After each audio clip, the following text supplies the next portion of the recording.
The year 2025 was a year of generational wealth. If you were holding the right metals, you weren't just beating the market, you were crushing it.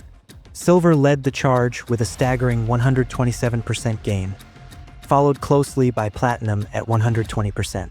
Even gold, the old guard of the financial world, surged 65%. But as we move into 2026, a massive divide has opened up. On one side, we have the retail traders, Main Street, who are betting everything that silver will repeat its legendary performance. On the other side, the elite analysts at big banks are issuing a chilling warning. The silver squeeze is over, and an epic silver flood is about to drown the market.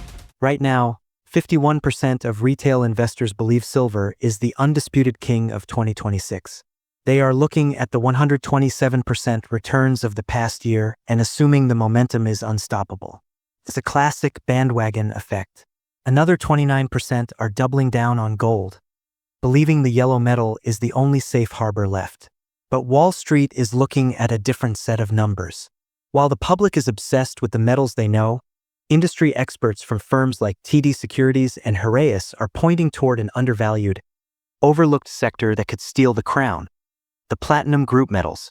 To understand why the silver flood is so dangerous, you have to look at the vaults.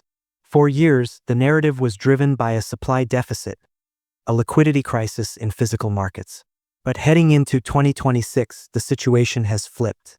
The London silver markets have successfully unwound a year's worth of inventory drain in record time. There are now over 212 million ounces of silver freely available in the LBMA vaults. This massive wave of repletion is what experts call a repletion wave, and it means the price no longer needs to skyrocket to fill the global pools. In fact, while retail traders are dreaming of $100 silver, experts are projecting a reality check, with prices potentially stagnating in the mid-$40s. But if silver is the trap, what is the weapon? The answer lies in the Federal Reserve and a concept called currency debasement. Experts predict that the Fed will be forced to cut interest rates by another 100 to 150 basis points in 2026, even as inflation stays stubbornly above the 2% target. This creates a perfect storm for gold. Analysts are forecasting that gold could shatter its long-term range, reaching a new quarterly record of $4,400 per ounce in the first half of the year, with some targets reaching as high as $5,000. This isn't just a price increase.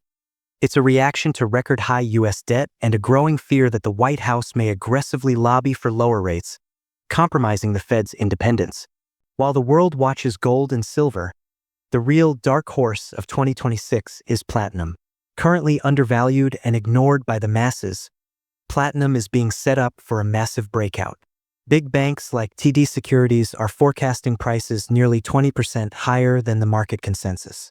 They cite a macro setup fueled by deurbanization and a strategic stockpiling trend that the retail crowd hasn't noticed yet.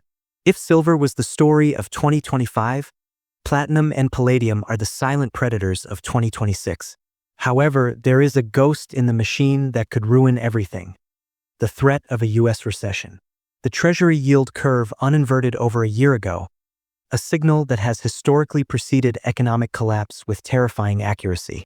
If the labor market continues to weaken and a recession officially arrives in 2026, the industrial demand for metals like copper and platinum could crater. In that scenario, the only thing left standing will be gold, fueled by central bank buying and a desperate flight to safety. The 2026 forecast isn't just about picking a metal. It's about deciding who you trust.